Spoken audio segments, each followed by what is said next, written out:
pro Jardim Progresso. Estava 2-2 quando o Lelema entrou e o Lelema, mais uma vez, colaborando aí com a equipe do EBC Jardim Progresso, fazendo 2 gols. Feliz, Lelema? Contente pelo gol, a gente tá machucado.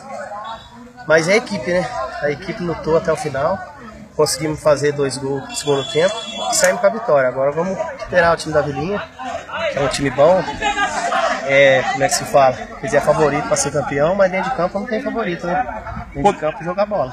Podemos dizer que o Lelema é um cara predestinado, porque no ano passado o Lelema, no ano retrasado, acabou colaborando aí, fazendo gol, levando o Jardim Progresso para a primeira divisão, fazendo gols, sendo o artilheiro da equipe. Esse ano, na segunda divisão, Lelema, mesmo machucado, autor de 2 gols aí, é predestinado?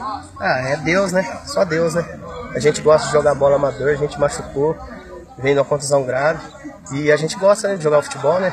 É um amor pela equipe e pelo bairro. A gente gosta, né, do Jardim Progresso.